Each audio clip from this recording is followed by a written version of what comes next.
La historia macabra de la prisión de Lecumberri. Los relatos ocultos que intentaron borrar. La historia macabra de la prisión de Lecumberri.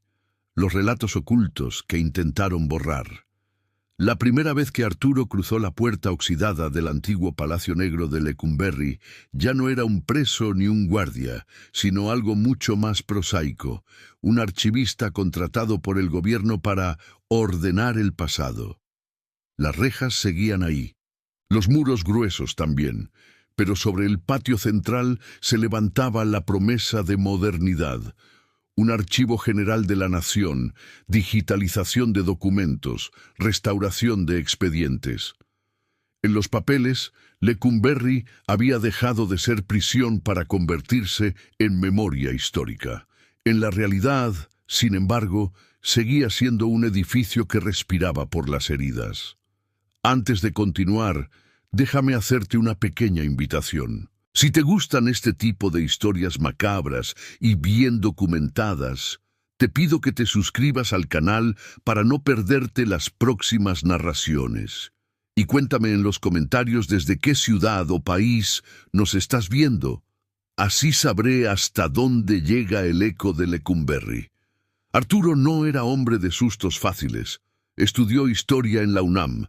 Se había pasado años entre cajas polvosas, microfilmes, viejas máquinas de escribir. Sabía que, detrás de cada expediente, había una vida quebrada, pero su relación con el horror era más estadística que emocional. Cifras de presos, fechas de sentencias, listas de muertos. Por eso aceptó con gusto cuando una colega le habló del proyecto en Lecumberri. «Van a abrir una sección nueva», le dijo Nora tomando café en la facultad. Quieren que alguien revise los expedientes penitenciarios de los años 50 y 60. Es material delicado, pero es trabajo estable. Arturo se vio ya con credencial oficial, caminando por los pasillos que antes habían visto correr sangre y gritos. Esa idea le cosquilleó algo parecido al orgullo, el historiador serio entrando en el mito para ordenarlo.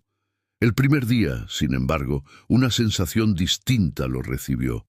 No fue el olor a humedad ni las paredes descascaradas. Fue el silencio, un silencio espeso, más pesado que el de cualquier biblioteca. Mientras llenaba formatos en la recepción, un guardia administrativo, un hombre mayor con chaleco gris, lo observó con curiosidad. «¿Es nuevo?», preguntó.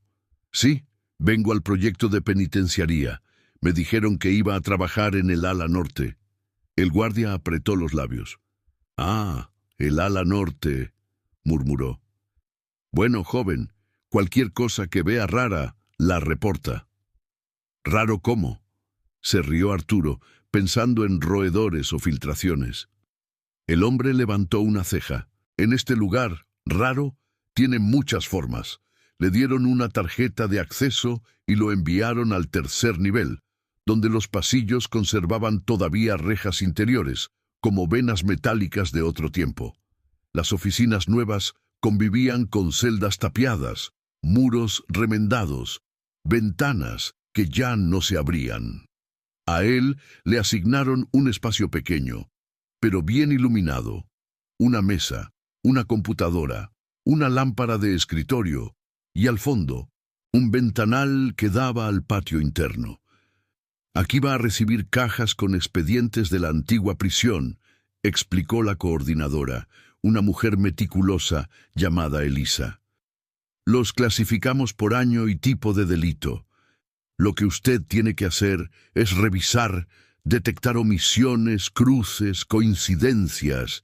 Si encuentra algo fuera de lugar, lo anota en este sistema». Arturo asintió. Era casi idéntico al trabajo que ya hacía, solo que ahí, con más eco. La primera semana transcurrió sin incidentes.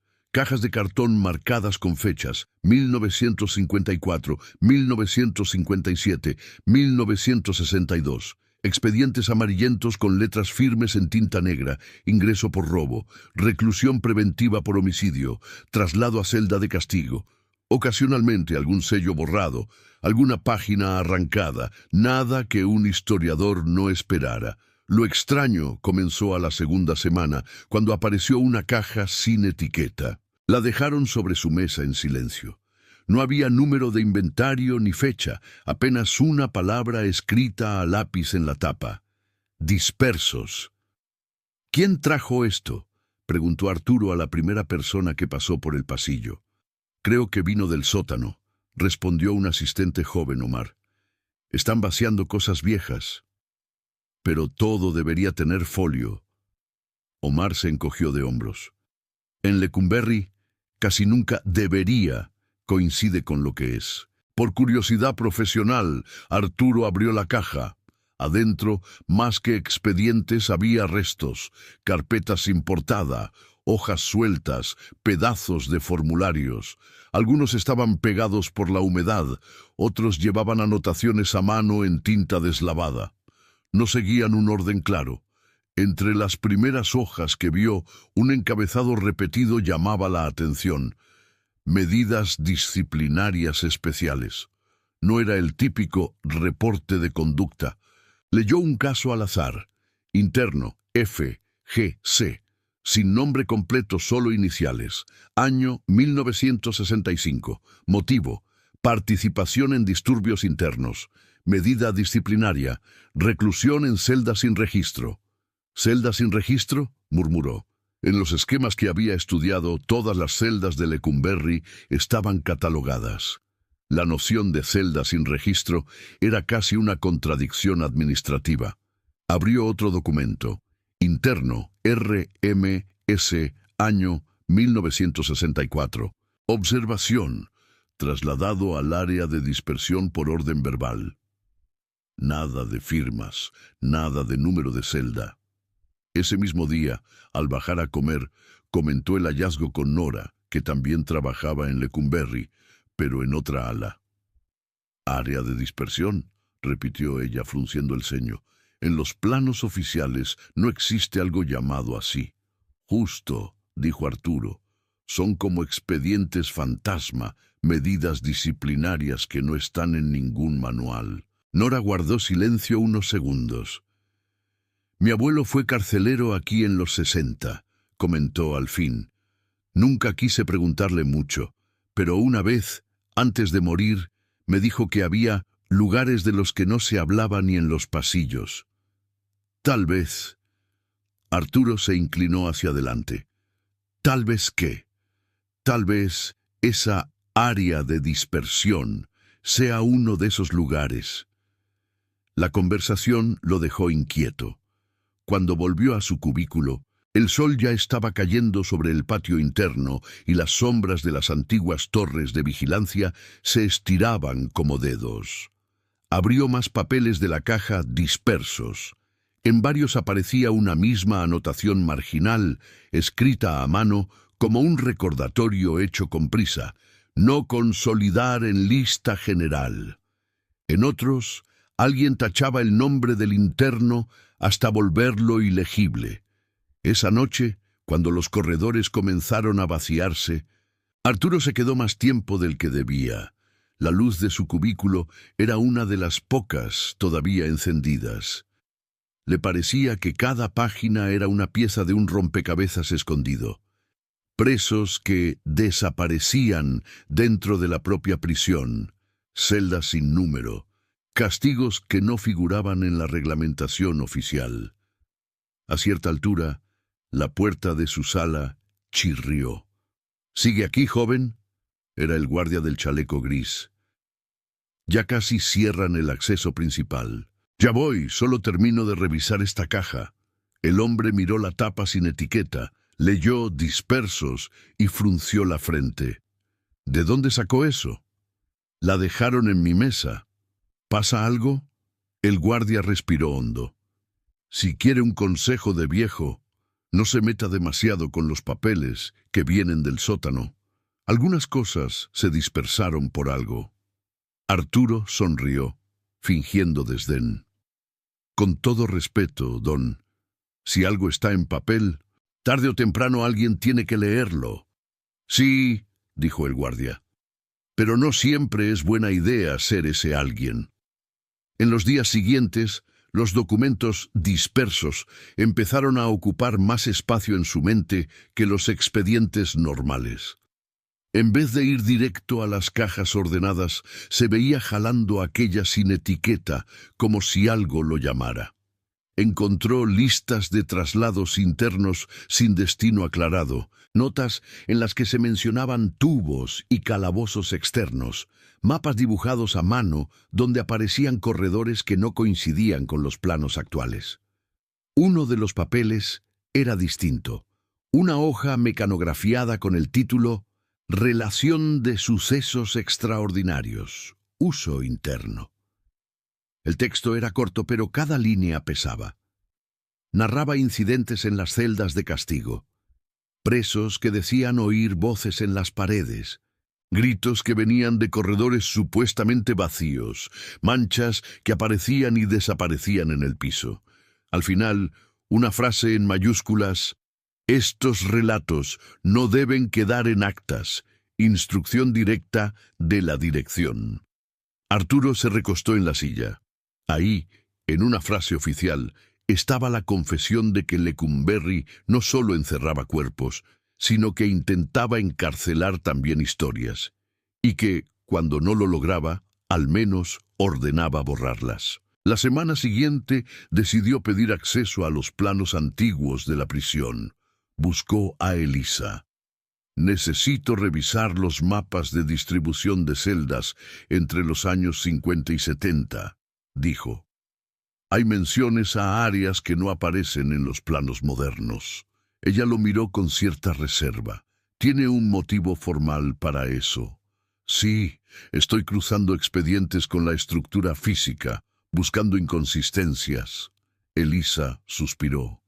Está bien. Pero algunos de esos planos son sensibles.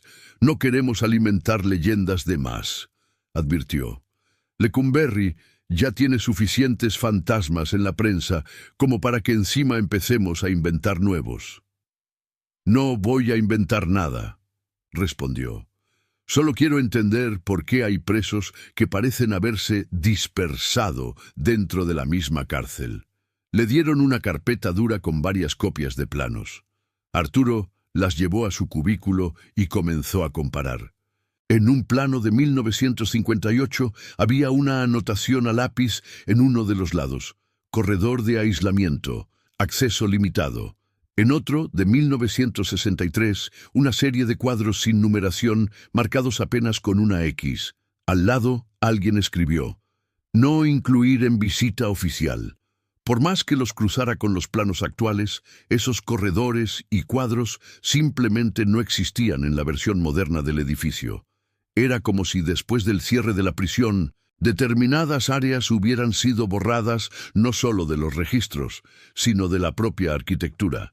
Y, sin embargo, los reportes extraordinarios hablaban de gritos precisamente provenientes de esos puntos ciegos. Una tarde, Nora apareció en su cubículo, jadeante, sosteniendo una carpeta amarillenta. Encontré esto en una caja de correspondencia interna, dijo. No estaba catalogada. Es una serie de cartas entre la dirección de Lecumberri y la Secretaría de Gobernación de finales de los 60. Arturo las hojeó.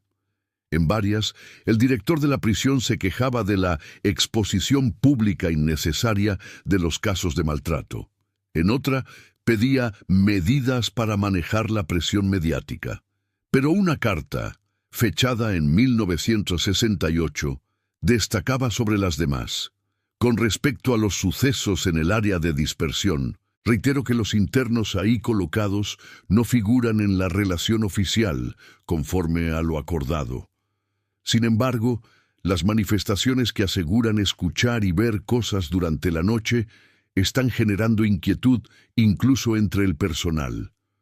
Sugiero valorar el cierre definitivo de dicha área o su reubicación antes de que los rumores salgan de control. Nora cruzó los brazos. ¿Te das cuenta? No es solo que desaparecían personas, es que el propio personal se quejaba de lo que pasaba ahí dentro. Arturo sintió un frío en la espalda. Si el director propuso cerrar el área, ¿qué pasó después? Nora señaló la parte inferior de la carta, donde alguien había estampado una respuesta breve. Recibido. Procede reconfiguración estructural. Reconfiguración estructural. Era una forma elegante de decir, vamos a remodelar el edificio para que nadie pueda volver a encontrar exactamente ese lugar. Esa noche, Arturo regresó a casa con la cabeza hirviendo. Vivía en un departamento pequeño en la colonia obrera, donde las paredes delgadas dejaban pasar los ruidos de la calle. Solía dormirse con facilidad, pero ahora el sueño venía pesado y lleno de imágenes. Corredores sin número, puertas sin placa, manos golpeando la pared detrás de una capa de pintura nueva. Despertó sudando al oír, en medio de la madrugada, un ruido que parecía de pasos en el pasillo del edificio. Al abrir la puerta, no había nadie. Empezó a llevar consigo una libreta. En ella anotaba todo lo que encontraba sobre la área de dispersión, números incompletos, iniciales de presos, fechas de traslado. También incluía relatos orales que lograba arrancar a los empleados más viejos. El guardia del chaleco gris, por ejemplo, una vez se dio un poco más de lo habitual. «Mire, joven», dijo, apoyado en la pared con un cigarro apagado en la mano. «Yo entré aquí ya como empleado civil, cuando esto estaba empezando a ser archivo en los 80. Pero antes, mi hermano fue reo. Nunca me contó mucho. Solo decía que algunas noches había gritos que no venían de las celdas que todos conocían. Hablaba de un pasillo que no estaba y de puertas que amanecían con marcas de uñas». ¿Le dijo dónde? Solo que estaba más allá de los planos, y que quien entraba ahí dejaba de figurar en las listas de la misa dominical. Yo pensé que exageraba, hasta que vi que aquí hay cajas con nombres que no aparecen en ningún listado oficial de liberados ni de fallecidos. Esa frase se quedó resonando. Más allá de los planos. En el archivo todo se entiende como dibujado. Planta, sección, ubicación. La idea de un lugar que escapa al dibujo era tan inquietante como una página en blanco en medio de una sentencia. Un día, a fuerza de insistir, Arturo convenció a Elisa de permitirle bajar al nivel más bajo, un sector semicerrado que algunos llamaban informalmente el subsuelo. Ahí no había turistas ni investigadores ocasionales, solo cajas, muebles viejos, restos de estructuras metálicas. Un antiguo empleado llamado Roldán los acompañó. «Es donde guardamos lo que aún no se ha revisado», explicó. «No debería haber nada peligroso». Para Arturo, no debería, ya sonaba advertencia. Entre las estanterías había una zona un poco distinta. El techo era más bajo, paredes de ladrillo a la vista, un olor a moho más agresivo. Las cajas ahí no tenían etiquetas oficiales, solo inscripciones a lápiz, como la que aparecía en su mesa. Dispersos, miscelánea, sin folio. «Aquí se quedó lo que nunca se alcanzó a ordenar cuando cerraron la prisión», dijo Roldán. «Algunos dicen que es mejor dejarlo así. Yo necesito rastrear todo lo que mencione medidas disciplinarias especiales entre 1955 y 1968, argumentó Arturo. Roldán se encogió de hombros. «Si tiene estómago para leer esas cosas, adelante. Solo no se quede solo mucho tiempo aquí. Este lugar», vaciló, «guarda demasiado ruido antiguo». Arturo, sin embargo, acabó quedándose más de lo debido. Mientras Nora y Roldán subían, pidió unos minutos extra. Comenzó a abrir cajas al azar, buscando cualquier referencia a la dispersión. En una de ellas encontró algo que no era un expediente, sino un cuaderno de tapa dura, casi deshecho, con páginas escritas a mano por alguien que se identificaba únicamente como vigilante nocturno, ala norte. Las fechas iban de 1962 a 1967. El tono no era burocrático. «Esta noche volvieron los lamentos detrás del muro ciego. El interno de la celda 317 asegura que escucha pasos al otro lado, aunque en el plano no hay nada más que piedra. Los superiores dicen que ignore, pero cada vez se oyen más fuerte. He decidido anotar esto solo aquí, en este cuaderno, porque no se permite dejar constancia oficial. En otra página, ordenaron trasladar a 3 internos problemáticos a la zona nueva que no aparece en los planos viejos. El arquitecto dice que se aprovechó un hueco estructural. Los carceleros lo llaman dispersión. Desde que entran ahí, ya no regresan al patio. No hay registro de que se hayan muerto, pero tampoco constan en la lista de trabajo. Una ausencia que respira, eso es lo que se siente. Más adelante, esta madrugada, mientras hacía ronda, oí golpes que no venían de las celdas oficiales. Seguí el ruido hasta el final del corredor, donde supuestamente ya no hay nada. Pero la pared vibraba, como si fuera puerta. No me atreví a reportarlo, porque dirán que estoy loco. Si alguien encuentra estas notas en el futuro, que sepa que Lecumberri tiene un pedazo que no se quiso dibujar en ningún papel. Arturo sintió un nudo en la garganta. Ahí, en la caligrafía temblorosa de un vigilante nocturno olvidado, estaba el testimonio que buscaba, un relato oculto que alguien intentó mantener fuera de las actas. Cuando por fin subió, llevó el cuaderno consigo, escondido bajo el brazo. Sabía que, técnicamente, debía registrarlo con Elisa. Pero algo en él lo hizo dudar. Si lo entregaba directamente, quizá terminara en un cajón cerrado, lejos de cualquier mirada. Al mismo tiempo, guardarlo sin decir nada era reproducir exactamente el silencio que el vigilante describía. A partir de ese día, la frontera entre trabajo y obsesión empezó a borrarse. Ya no estaba solo catalogando documentos. Estaba reconstruyendo una parte de la prisión que nunca había aparecido en las visitas oficiales, ni en los libros de historia, ni en los documentales de televisión. Cada expediente disperso, cada carta sin folio, cada nota al margen, densificaba la imagen de un lugar físico y simbólico, la parte de Lecumberri, destinada no solo a castigar sino a borrar. Y cuanto más reconstruía esa parte escondida, más sentía que el propio edificio respondía. Primero fueron ruidos leves al final de los pasillos. Después, luces que parecían oscilar más tiempo cerca de su sala que en cualquier otra. Una vez, al pasar tarde por el patio interno, tuvo la nítida impresión de ver, en el piso superior de una antigua ala, una sombra inmóvil, como de un guardia mirando desde arriba, a pesar de saber que ese sector estaba cerrado al público. No comentó nada con Elisa. Con Nora, en cambio, compartió casi todo. «Si todo esto es cierto», dijo ella señalando el cuaderno del vigilante, «entonces hubo gente que se perdió dentro de Lecumberri, sin pasar por la hoja de defunción ni por la lista de liberados». «Son los que no tienen final en papel», respondió Arturo. «Expedientes cuyo último movimiento es traslado y sin registro de retorno, ni de muerte, ni de nada, como si hubieran sido absorbidos por un corredor que ya no existe». Nora frunció el ceño. «¿Y si ese corredor te está empezando a hablar a ti?» Él se rió, pero la pregunta quedó flotando.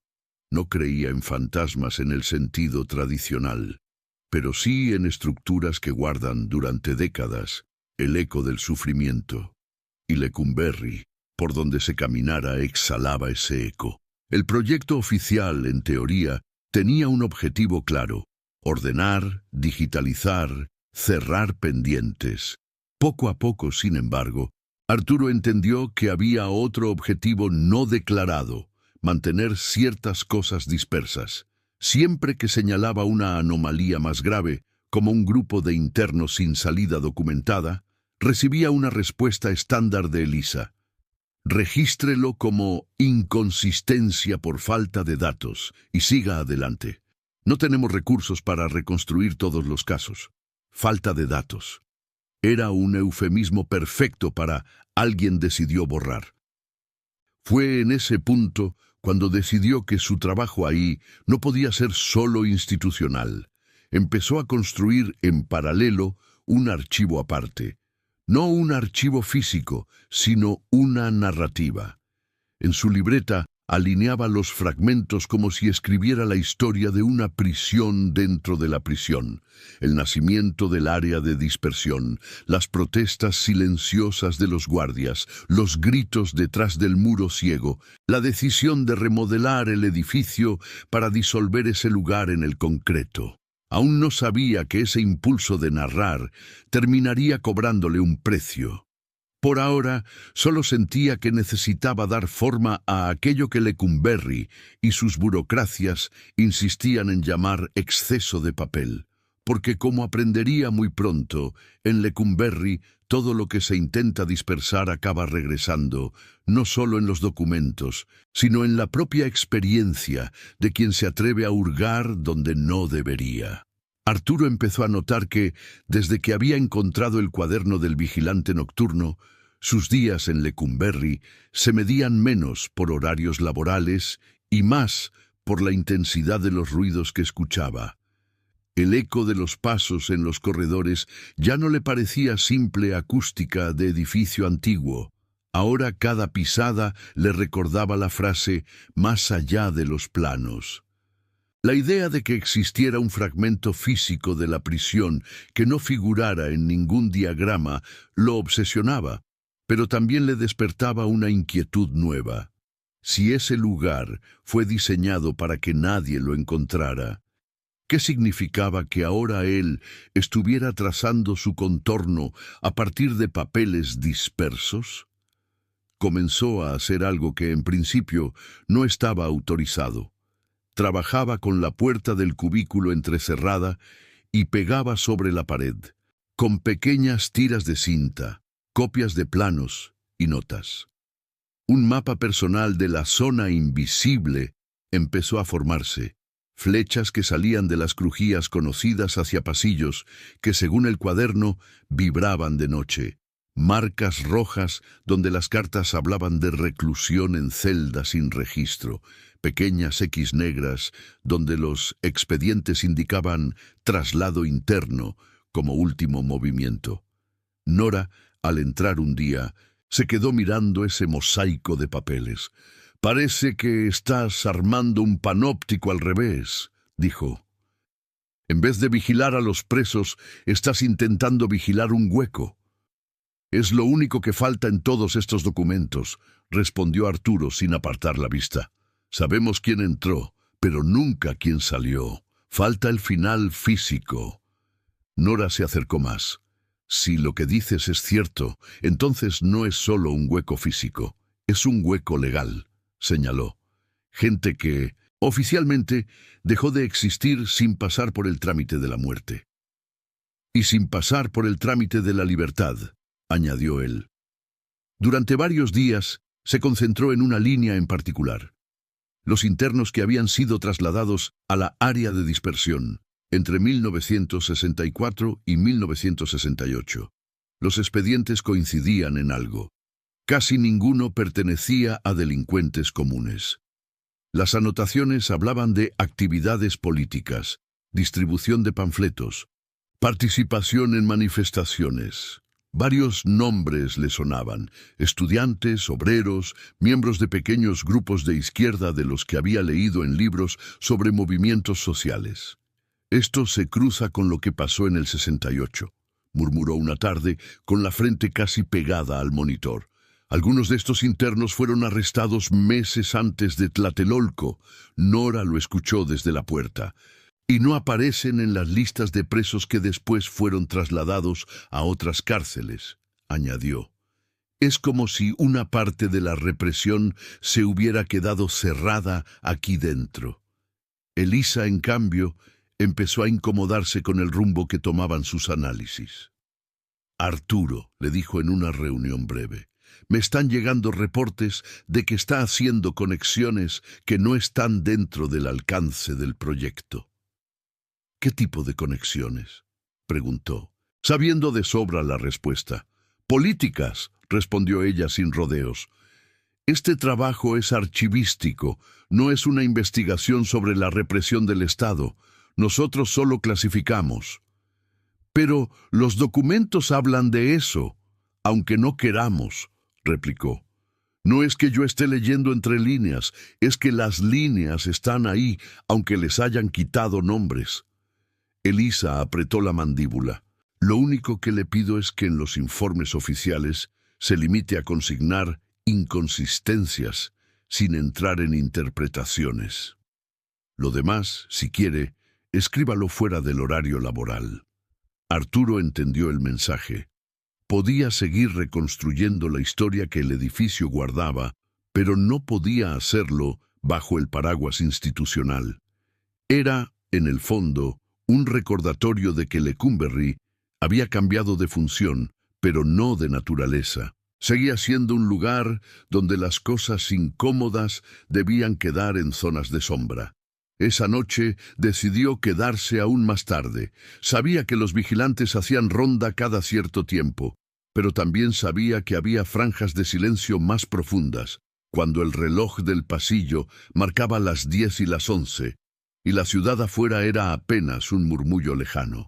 Sacó el cuaderno del vigilante nocturno y lo colocó sobre la mesa, abierto en una página donde estaba anotado 26 de agosto de 1967. Se escucharon golpes en el muro ciego por casi 20 minutos. Nadie respondió desde el otro lado, solo el eco. Al final, un silencio pesado, como si algo se hubiera rendido. Arturo miró el plano donde había marcado ese muro ciego. Era el final de un corredor de la ala norte que, en los diagramas posteriores, aparecía simplemente como pared de carga. No había puerta. No había señal de comunicación con otra sección, solo concreto. Sin pensarlo demasiado, se levantó, tomó una linterna pequeña que guardaba en el cajón y salió al pasillo. Podría haberlo hecho al mediodía, con gente alrededor, pero algo en el relato del vigilante lo empujaba a repetir la ruta de noche, cuando el edificio estaba casi vacío, como había estado entonces. Bajó un tramo de escaleras, giró hacia la ala norte, se internó en un corredor que pocas personas usaban ya, porque la mayoría de las oficinas habían sido trasladadas a la sección modernizada. El aire allí era más frío. Los focos del techo parpadeaban con la luz amarillenta de instalaciones viejas. A medida que avanzaba, la arquitectura se alejaba del aspecto de archivo y recuperaba su esencia de prisión. Las paredes eran de piedra más rugosa, las rejas estaban empotradas sobre marcos antiguos, el suelo tenía manchas que no eran fáciles de identificar. Un letrero oxidado indicaba crujía N3, aunque ahí ya no dormía nadie. El corredor terminaba en una pared lisa, sin puerta. Arturo sabía que, según los planos modernos, ese obstáculo era el final del edificio. Según el cuaderno, no. Se detuvo a unos pasos, contuvo el aire y de pronto sintió algo que no esperaba. Una ligera vibración, como la de un refrigerador antiguo encendido detrás de un muro.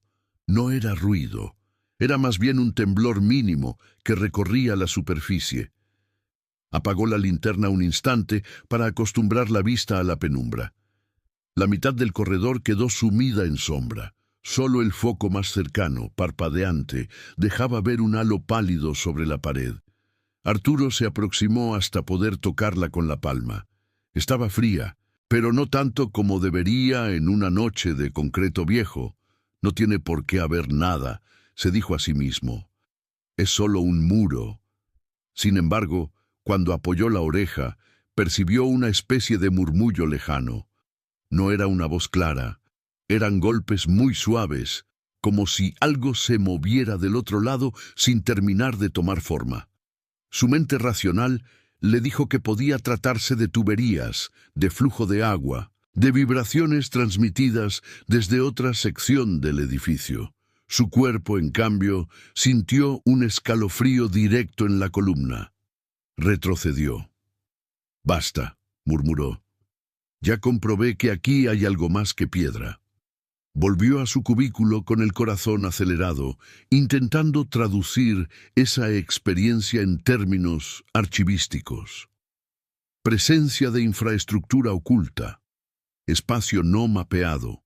Ruido estructural. Ninguna fórmula técnica le resultaba suficiente. Al abrir el cuaderno del vigilante, vio que en el margen de la página donde hablaba del muro ciego, alguien había añadido, en tinta de otro tono, una nota breve.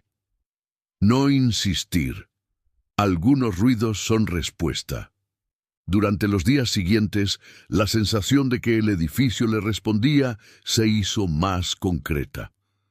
Al revisar expedientes dispersos, se dio cuenta de que ciertos nombres, o más bien iniciales, se repetían en varios documentos aparentemente desconectados.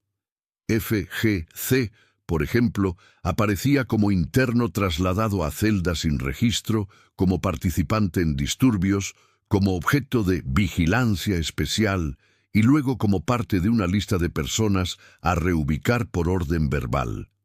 Ninguna anotación mencionaba su muerte. Ninguna hablaba de su liberación.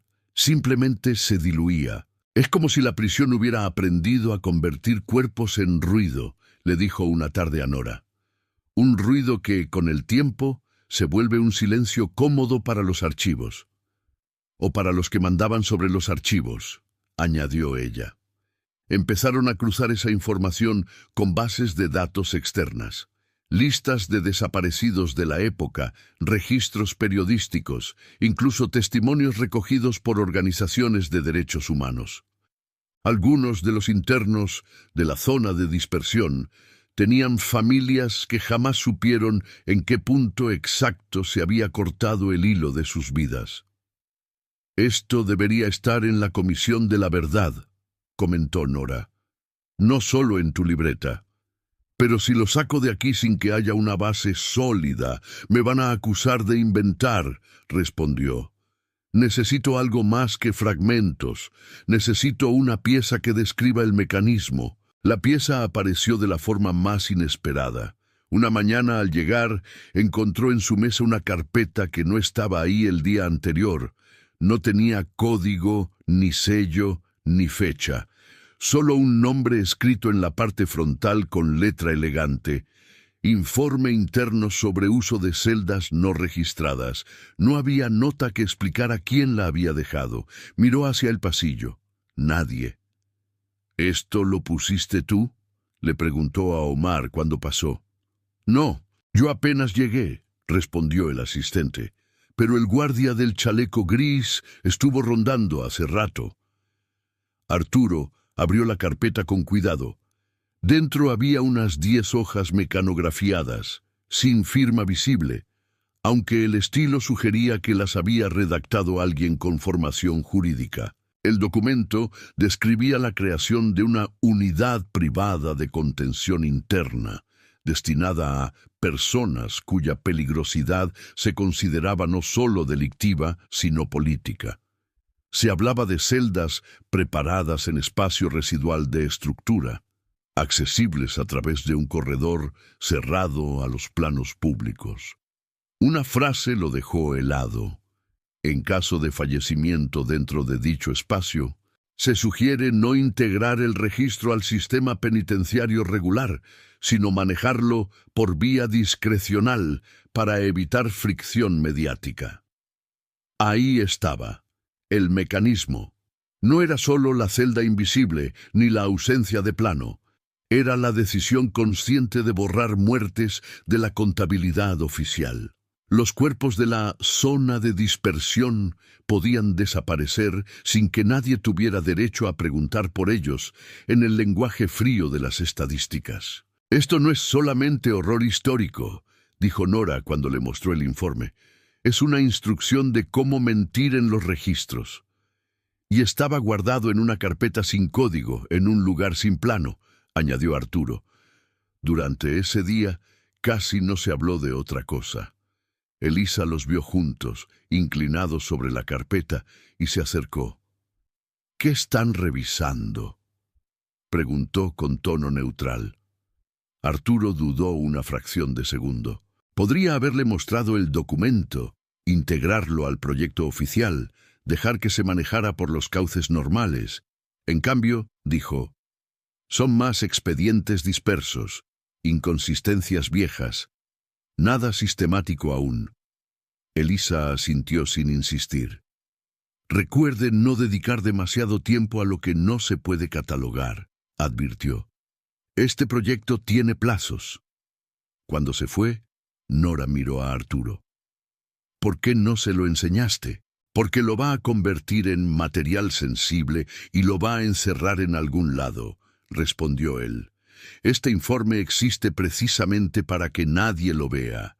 Si lo entrego sin contexto, lo va a defender el mismo silencio que ha protegido todo esto. Nora apretó los labios. ¿Y qué vas a hacer entonces? Arturo bajó la voz, aunque estaban solos. Voy a convertirlo en relato. Voy a dejar constancia en un formato que no puedan volver a esconder tan fácilmente. Esa decisión fue el punto de inflexión. Hasta entonces, su libreta era un instrumento privado, algo que podía desaparecer con él. Ahora quiso darle una forma más robusta. Empezó a redactar por las noches en su departamento un texto largo donde mezclaba datos, fechas y testimonios. No era aún un libro ni un informe oficial. Era, más bien, una narración dirigida a un lector futuro que quizá nunca conocería los códigos internos del Archivo General de la Nación, pero sí entendería el peso de una historia contada desde adentro. Mientras escribía, las noches se le hacían más densas. La luz del foco de su sala proyectaba sombras alargadas en las paredes. A veces, al detenerse a pensar en cómo describir el muro ciego, escuchaba pasos en el pasillo de su edificio, igual que aquella madrugada en que lo despertaron. En una ocasión, tuvo la impresión de que alguien se detenía frente a su puerta y apoyaba la mano sobre la madera, sin golpear. El silencio que siguió le recordó la nota marginal del vigilante. No insistir. Algunos ruidos son respuesta. En Lecumberri, las cosas también empezaron a cambiar de tono. El guardia del chaleco gris, que hasta entonces se había limitado a darle advertencias vagas, una tarde lo llamó aparte. «Joven», le dijo, «yo ya no soy de los tiempos oscuros de este lugar, pero sé leer caras. Últimamente trae la expresión de quienes se quedan demasiado tiempo viendo papeles que no deberían». Arturo sonrió, cansado. ¿Ha encontrado usted algo que le haya hecho sentir que este edificio responde? El hombre lo miró fijo. Cuando cerraron la prisión, yo no estaba, pero escuché a los viejos decir que la noche en que se fueron los últimos internos, los pasillos sonaban más vacíos que nunca. Luego, con los años, la gente empezó a entrar como si esto fuera solo un archivo. Y sin embargo, algunos viernes por la noche, cuando todos se van, yo siento que las rejas se acuerdan de cómo era, que la piedra recuerda el peso de los cuerpos. Eso es lo que responde. No hay fantasmas flotando, hay memoria apretada, y la memoria no siempre quiere que la toquen. Arturo se quedó callado. ¿Fue usted quien dejó esta carpeta en mi mesa?, preguntó al fin. El guardia bajó la mirada hacia el piso. Digamos que la carpeta estaba en un lugar donde ya llevaba demasiado tiempo, respondió, y que uno aprende a reconocer qué tipo de ojos pueden leer ciertas cosas sin solo morbosidad. Ese reconocimiento lo conmovió, pero también lo inquietó. Ya no era solo él y Nora hurgando en papeles. Ahora el edificio estaba lleno de pequeñas alianzas silenciosas, gente que empujaba documentos en la dirección de quienes quizá se atrevieran a hablar. Con el tiempo, esa red discreta se amplió. Una restauradora que trabajaba en otra ala le comentó en voz baja que al limpiar una vieja puerta había encontrado, bajo varias capas de pintura, una inscripción hecha con objeto punzante, un nombre incompleto y una fecha. Arturo cruzó la fecha con sus expedientes dispersos. Coincidía con el último registro de un interno trasladado a la zona de contención. Las paredes también tienen actas, escribió en su libreta esa noche. Actas sin sello ni firma, pero con rasguños, con golpes, con marcas de uñas. Mientras más capas de esa verdad emergían, más se tensaba la sensación de que algo se acercaba a un límite. Arturo sabía que no podía seguir acumulando hallazgos sin decidir qué hacer públicamente con ellos. Contarlo solo a Nora y al guardia era, en cierto modo, reproducir la clandestinidad. Y sin embargo, cualquier movimiento hacia afuera podía disparar mecanismos de protección, cerrar áreas, retirar documentación, redefinir el proyecto. Fue Nora quien planteó la opción que él estaba evitando. ¿Has pensado en hablar con alguien fuera de aquí?, preguntó. No con periodistas que vengan a hacer nota sensacionalista, sino con gente que sepa leer archivos de violencia. Si hablo me corren, respondió Arturo. Y puede que hasta intenten desacreditarme como historiador. Y si no hablas, estos papeles vuelven a enterrarse, replicó ella. Tu libreta no es suficiente. La pregunta quedó suspendida. En los días siguientes, Arturo empezó a notar otra cosa. Algunos expedientes que había marcado como dispersos ya no estaban en las cajas cuando intentaba revisarlos de nuevo. En el sistema aparecían como en traslado a restauración, pero nadie sabía decirle exactamente a qué área habían sido llevados. Es como si alguien estuviera podando lo que estamos descubriendo, murmuró.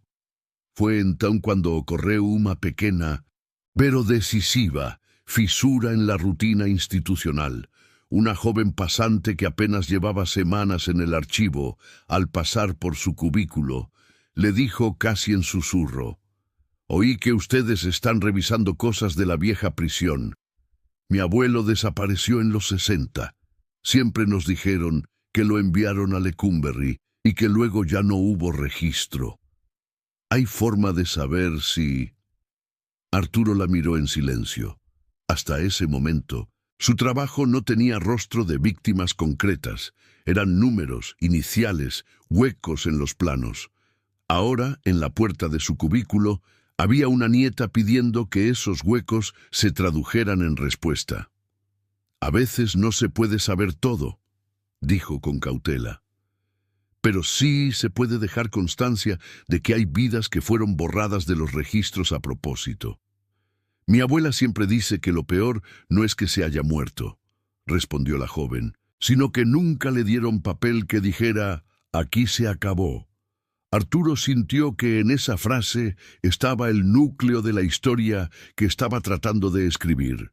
La violencia de negar un final documentado. Esa noche, por primera vez, dejó de escribir su narración solo para un lector abstracto y empezó a dirigirse a alguien concreto, a las familias que nunca habían recibido la hoja típica con sello y firma que certifica una muerte. Les habló de crujías, de muros ciegos, de corredores invisibles, de cartas sin folio. Y mientras lo hacía, tuvo la sensación de que el Palacio Negro, ese edificio que, según los funcionarios, se había recuperado para la memoria histórica, lo observaba desde sus paredes, midiendo hasta dónde estaba dispuesto a llegar. No sabía aún que la respuesta del edificio no sería solo un murmullo en el muro ciego, ni un expediente que aparecía de la nada, sino algo mucho más directo. Una noche en la que Lecumberri lo obligaría a cruzar el límite entre el papel y la experiencia, entre el relato reconstruido y el horror vivido, para que entendiera en carne propia lo que significa habitar, aunque sea por unas horas, la parte de la prisión que México decidió que no existía. La noche en que todo se rompió empezó con un apagón parcial. No fue un corte de luz total. Fue algo más inquietante. Solo algunas líneas de focos en Lecumberri comenzaron a parpadear y apagarse, dejando franjas de sombra en los corredores más antiguos. Arturo se quedó atrapado en esa penumbra intermitente mientras terminaba de revisar un lote de expedientes. Elisa había salido temprano. Nora estaba en otra ala y el guardia del chaleco gris hacía ronda en niveles inferiores. «En unos minutos vuelve la energía», le dijo Omar al pasar, intentando restarle importancia. Siempre falla más en la parte vieja. Para Arturo, la parte vieja ya no era solo arquitectura, era precisamente el territorio donde se cruzaban las sombras físicas con las sombras de los expedientes. Algo en el ritmo irregular de la luz lo hizo mirar el reloj. 9:47 p.m. Demasiado tarde para seguir, pero demasiado temprano para que el archivo estuviera completamente vacío. Decidió guardar los documentos sensibles en una carpeta que llevaba siempre consigo. Al abrir el cajón, para tomar su libreta, vio que faltaba el cuaderno del vigilante nocturno. Su corazón dio un salto. Lo había dejado ahí, bajo una pila de hojas. Revisó apresuradamente. Nada. «No puede haber desaparecido», murmuró. Salió al pasillo. El apagón parcial hacía que cada tramo tuviera su propio clima. Zonas de luz amarilla débil, alternadas con franjas oscuras, donde el concreto casi no se distinguía. A lo lejos, oyó el sonido del carrito de limpieza de uno de los empleados del turno nocturno. El ruido de las ruedas sobre el piso le recordó los relatos del vigilante. Golpes que no venían de las celdas oficiales. En ese momento sonó su teléfono. Era un mensaje de Nora. «Me van a retirar mañana de Lecumberri. Dicen que el proyecto se reorienta. Ten cuidado con lo que te llevas». La palabra reorienta le dio náuseas. Sabía que, en la jerga institucional, significaba cerrar ciertas líneas incómodas y abrir otras más manejables. Se volvió hacia su cubículo para buscar el informe sobre las celdas no registradas, pero antes de llegar, escuchó un sonido claro que venía del corredor de la ala norte. 3 golpes secos, espaciados, sobre algún tipo de superficie dura. No eran los pasos del guardia, no eran tuberías, era un llamado. La curiosidad y algo más oscuro, esa mezcla de miedo y necesidad de saber, lo llevó de nuevo hacia el muro ciego. El apagón había oscurecido casi por completo ese tramo. Solo un foco lejano lanzaba una luz oblicua, suficiente para dibujar las líneas del corredor. Arturo avanzó con la linterna del celular. Cada paso resonaba más fuerte de lo normal. Al llegar, el aire estaba distinto. Más frío, sí, pero también más denso, como si allí se acumulara el peso de varios años de respiraciones contenidas. Apoyó la mano sobre la pared. Esta vez, la vibración era más evidente. No un zumbido sutil, sino un pulso, como el de un corazón lento detrás del concreto. «No debería haber nadie del otro lado», se dijo. «No en 2026. Sin embargo, cuando colocó la oreja, lo que oyó no fue simplemente ruido. Era un susurro múltiple, una mezcla de voces superpuestas que no se podían distinguir con claridad, pero que tenían tono humano. No eran lamentos alargados como en las historias clásicas de fantasmas. Eran frases cortas, cortadas, como si alguien intentara decir su nombre y se quedara siempre a medio camino. «Esto no puede ser real», murmuró, pero no se apartó. El impulso de comprobar lo que el vigilante había escrito fue más fuerte que su prudencia. Dio un paso atrás, respiró hondo y golpeó la pared 3 veces con los nudillos, replicando el patrón de sonidos que había escuchado. El eco fue inmediato, pero después del eco vino algo más, un silencio absoluto seguido por un golpe desde el otro lado. Uno solo, fuerte. La linterna del celular titiló y se apagó. En la penumbra, el foco lejano también parpadeó, como si el sistema eléctrico del edificio reaccionara a ese intercambio mínimo. 3 golpes desde afuera, 1 desde adentro. Arturo se quedó inmóvil, con la espalda pegada al aire. No quería hacer ruido, pero el latido en su pecho se sentía tan alto como si el edificio pudiera escucharlo. El miedo que sintió no fue el de un niño en una casa embrujada. Fue el de un historiador que sabe que está cruzando una línea ética y material. No solo leer sobre un espacio clandestino, sino interpelarlo. El golpe desde el otro lado no se repitió. En su lugar, un susurro más definido se deslizó a través del concreto. Una sola palabra estirada, casi deshecha por el tiempo. Arturo no logró entenderla completa, solo el final. Ri. Podía ser Lecumberri. Podía ser un apellido. Podía ser un fragmento de algo. Lo que sí entendió fue que la voz no tenía el tono de quien espanta. Tenía el tono de quien llama. Se alejó a trompicones. No sabía si el edificio había respondido en el sentido sobrenatural, pero sí sabía que había una relación directa entre los documentos que tenía, la vibración del muro y ese mínimo intercambio de golpes. Volvió a su cubículo con las manos temblando. Al llegar, encontró el cuaderno del vigilante encima de la mesa, abierto en una página que no recordaba haber visto. El texto decía: si alguien en el futuro se atreve a golpear este muro, que sepa que no está llamando a un fantasma en el aire, sino a los nombres que fueron encerrados sin papel. No tienen acta, no tienen plano, pero siguen organizados en la memoria del edificio. No se les puede liberar, pero se les puede inscribir de otra manera, en boca de quien cuenta lo que pasó aquí. El mensaje era tan claro que dolía. El cuaderno no había desaparecido, alguien lo había movido, o algo, no importaba. Lo que importaba era el mandato, inscribir de otra manera. Al día siguiente, todo cambió de golpe. A primera hora, Elisa convocó a una reunión. Había caras nuevas, funcionarios de nivel medio que Arturo no conocía. Explicaron que el proyecto de penitenciaría se cerraría como línea independiente. Los expedientes más conflictivos serían revisados por una mesa especial y se detendrían las consultas abiertas. Todo lo que tengamos clasificado hasta ahora pasa a resguardo, dijo uno de los funcionarios.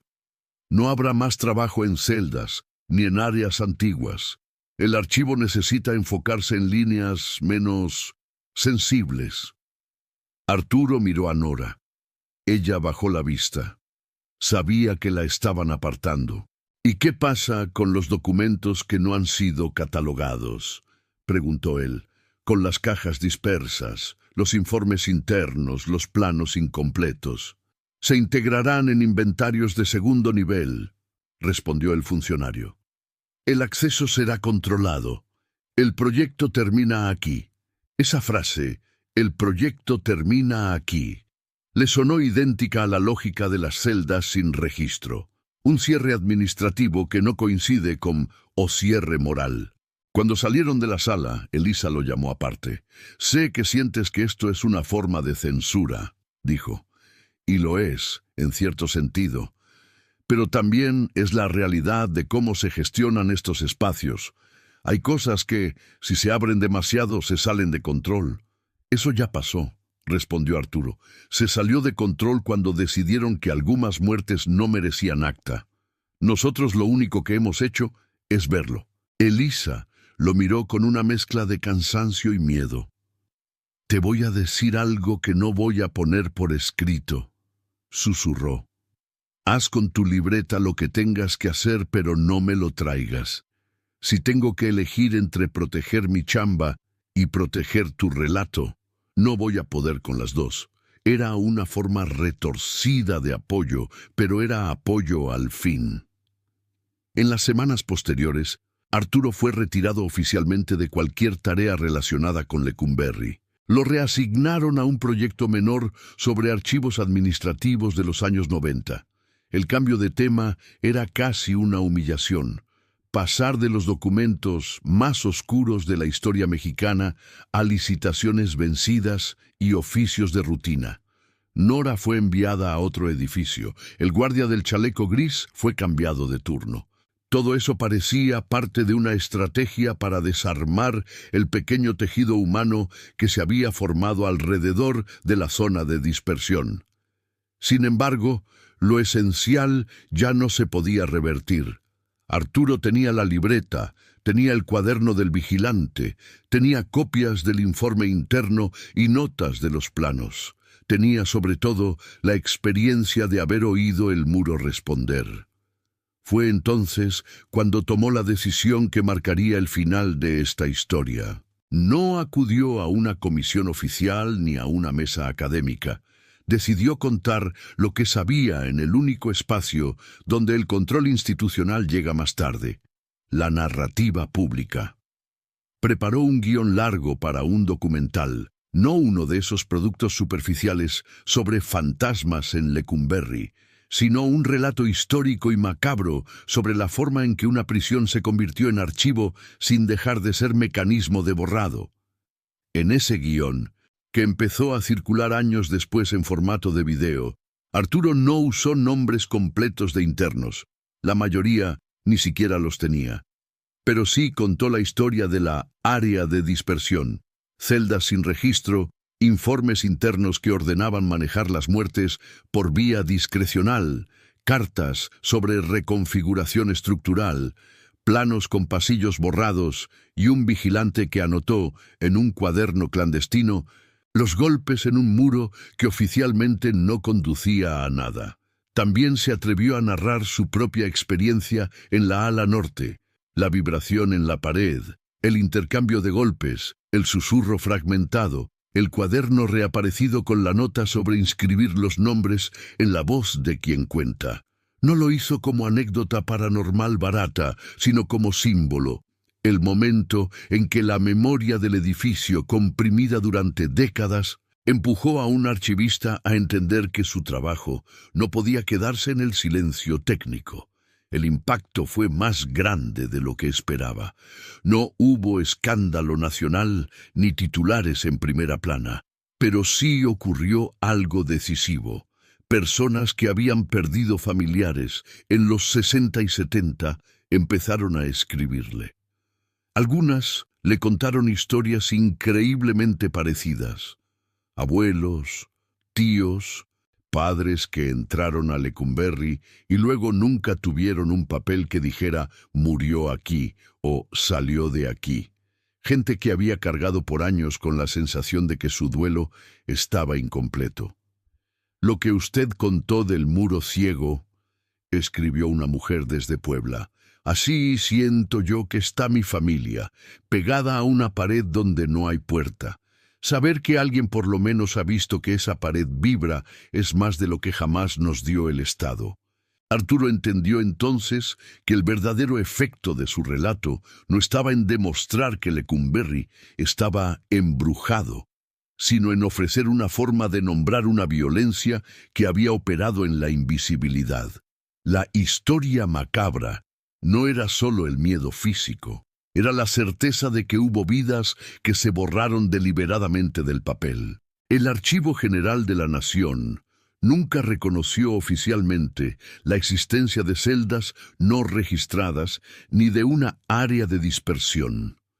Los comunicados siguieron hablando de Lecumberri como Palacio de la Memoria, un ejemplo de cómo se resignifica la historia. Los visitantes recorrieron las crujías restauradas, vieron fotografías de presos famosos, escucharon guías mencionar anécdotas de época. Muy pocas veces se mencionó que algunos corredores ya no aparecían en los planos públicos, pero algo cambió para siempre. Desde que el relato de Arturo circuló, ninguna visita guiada pudo repetir con tranquilidad la frase «Todos los horrores de Lecumberri quedaron atrás». En cada grupo había al menos una persona que sabía que en ese edificio hubo un pedazo destinado a absorber cuerpos sin registro y que ese pedazo nunca fue plenamente desmontado en la memoria. En lo personal, Arturo nunca volvió a trabajar de forma directa en las crujías antiguas. Se quedó en otros proyectos, más seguros, más grises. A veces se preguntaba si había traicionado la disciplina histórica al incluir en su relato la escena del muro respondiendo. Otras veces, al recordar el cuaderno del vigilante y la nota «no insistir». Algunos ruidos son respuesta. Sentía que habría sido una traición más grande callarlo. Un día, muchos años después, regresó a Lecumberri como visitante más. Ya no tenía credencial, ya no tenía acceso a sótanos ni a cajas dispersas. Entró al patio central con un grupo, escuchó al guía hablar del cierre de la prisión en 1976 y de su reconversión en archivo nacional. Cuando el recorrido se acercó a la ala norte, el guía, sin darse cuenta, cruzó por el corredor que terminaba en la pared ciega. «Aquí ya no hay acceso», explicó. «Es solo muro de carga».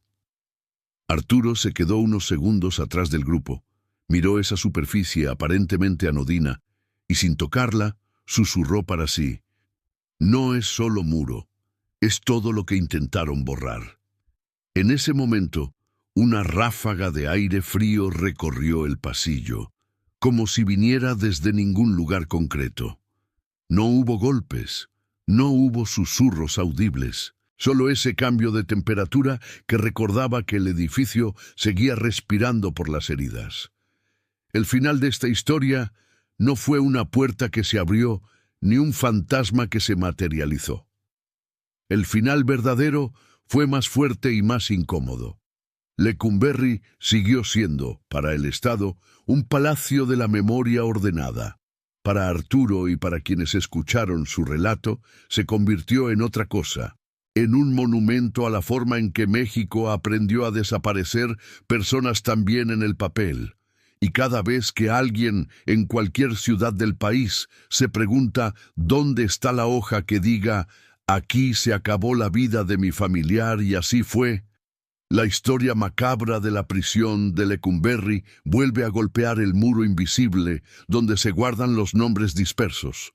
No para pedir venganza sobrenatural, sino para exigir lo único que los muertos sin registro todavía pueden reclamar: que su desaparición deje, por fin, de ser silencio administrativo y se convierta en memoria incómoda, escrita, narrada, compartida. Esa es, al final, la verdadera condena del Palacio Negro: haber pensado que podía borrar horrores con tinta y planos, y descubrir que un solo archivista, que se negó a aceptar la categoría de inconsistencia por falta de datos, bastaba para que las voces, sin acta, encontraran, desde detrás del muro ciego, un camino hacia la corriente de la historia que México cuenta de sí mismo.